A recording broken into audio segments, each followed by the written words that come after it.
Hello, I'm Briana Joseph with Nevada Public Radio, and this is Ask Hugh, our financial literacy series hosted by Hugh Anderson of Hightower, Las Vegas. Welcome, Hugh. Good morning, Brianna. So, today we're talking about all things retirement and how to prepare for post employment wealth management. But first, Hugh, we have a question from our last episode on inflation. Christian from Las Vegas asks, will the high prices during this inflation period ever go back down? Oh, absolutely. There's an old adage about inflation that says the cure for high prices is high prices. And you're beginning to see consumer behavior already change. So people are beginning to plan around when they take their cars out. They're beginning to get very organized in how they use their cars and try not to use them too much because gas is so expensive. Same thing with groceries. Marketing data is beginning to indicate that people are trading down from more expensive brand name products to more generic products to save money. So those kind of activities will end up reducing the inflation that we're dealing with now, and you're beginning to see it underneath the surfaces on some of the components of inflation. So I forget if we talked about it in our last get together, but used car prices are a very significant part of the inflation data. And used car prices peaked several months ago, even though you keep hearing how expensive vehicles are, which they are, used and new cars are, because of the supply shortage. But people are beginning to postpone their purchases of vehicles, and that's beginning to bring down the cost of those cars. Thank you. That was well put. So let's get into retirement. So, retirement, especially for people like me, can seem like a daunting concept. There's a lot of young adults who are entering the workforce, and retirement is a big issue, and there's just so much to consider. So, Hugh, can you explain to me what are the different types of retirement income? Meaning, when I'm done working, where will my money come from? Well, let's first eliminate the retirement word because to young people, that's a completely unrelatable concept. So we like to talk about Financial Independence Day. And what that is the day you get up to go to work because you love it, not because you financially are obligated anymore. Your finances have gotten to a point where your finances are secure, and now you continue to pursue your professional activities because it's a passion and you love doing it, or it gives you the opportunity to change career paths and so forth. So to get to that point, in retirement, there are several things that go into that. Right now, one of them is Social Security. And Social Security may or may not be in its current structure 20, 30 years from now, because we all hear about the structural challenges that Social Security has, but we have to work around with what we have. So Social Security will be one retirement income stream. Another will be retirement plans that are either provided by an employer or by the individual themselves, like an individual retirement account, or 401ks from an employer or a nonprofit organization has 403bs and the like. So these all get into very fancy IRS designations, but at the end of the day, they're all about putting away money now on a tax advantage basis so you can withdraw it later on when you need it, when you're not working. A third component of sound retirement planning is personal savings, and that cannot be underestimated. People's willingness not to spend all that they earn is critical to a secure financial future.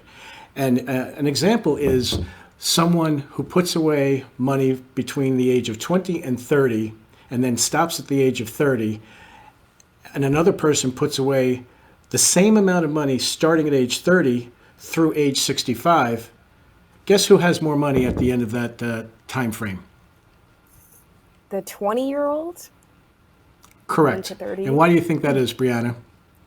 It's Because one of of Einstein. compound interest? Bingo. One of Einstein's favorite concepts. Time. Time is your best ally when it comes to savings and investing. And then the fourth component of a sound financial future in retirement or financial independence day is just not stopping working. Out of all of those options, what would be the best choice for me for this financial independence day? Well, it's a balance between saving for the future and having financial security now. So the first order of business, as I mentioned before, is not spending all you earn and identifying what you can safely put away and still pay your rent, still have groceries in the refrigerator, and still meet your other bills like utilities and the like.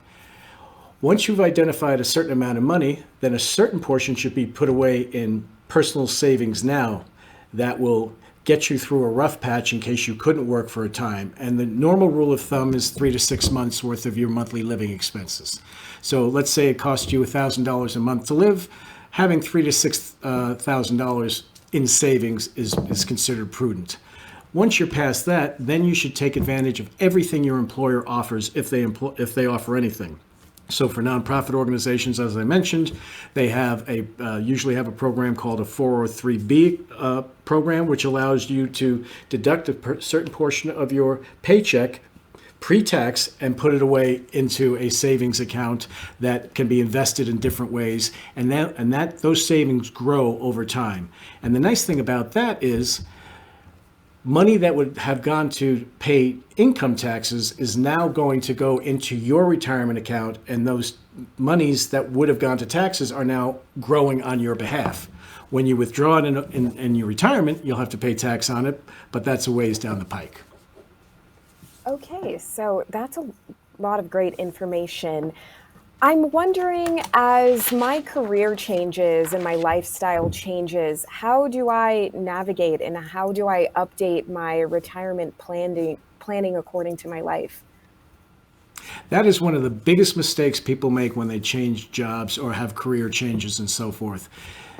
The key to that is, number one, take your retirement assets with you. And you have a couple of choices there. One is to roll it over into an IRA account, which is an individual retirement account where you will now be in complete control of that retirement money and you can invest it as you see fit. Or you can roll it over into your new employer's plan. Most employer plans allow that, some do not, so that would force you into the individual retirement account. The worst thing an individual can do is cash it out and take the money back, because they will not only pay the income tax that they didn't pay when they first contributed, but they'll also pay a 10% penalty if they're under 59 and a half. So it's very, very expensive money to cash out a retirement plan prematurely. So we always encourage people to think of their options. And of course, most plans, you can leave it where you left it, but that becomes a housekeeping chore that if you change careers or change jobs over the course of 10, 20, 30 years, you could have retirement assets all over the place. And quite frankly, people lose them and forget about them. And that's unfortunate. So we encourage people to keep their financial housekeeping in order. So, which of those options do you think is better? In terms of what?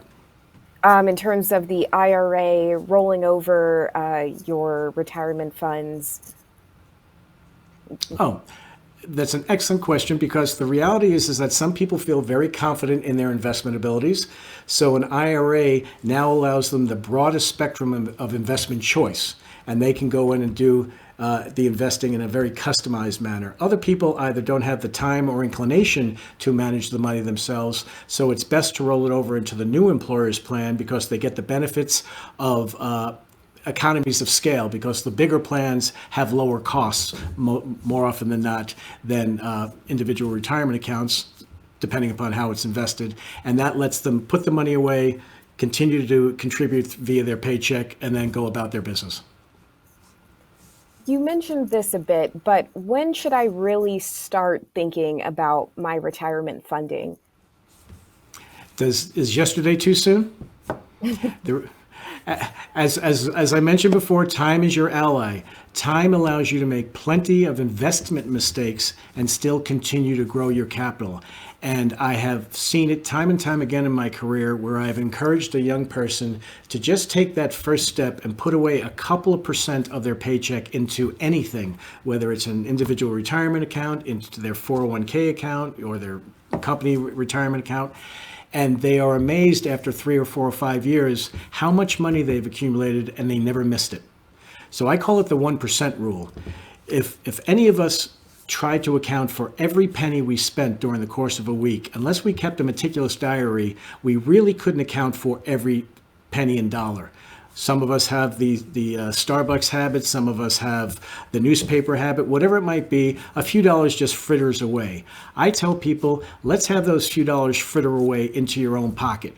And by starting with 1% or whatever percentage you can afford to start with, that's the first step. And then every 6 months, increase it by 1% until you start maxing out all your plans, and you'd be amazed how quickly your financial resources grow. So it's not necessarily about how much I start out with, just when I start as soon as possible. Thank you very much. I couldn't have said it better myself, Briana. Time is your ally. The sooner you start, the more profound the impact will be. Well, thank you, Hugh. And thank you to our viewers for watching this episode of Ask Hugh, our financial literacy series hosted by Hugh Anderson of Hightower, Las Vegas.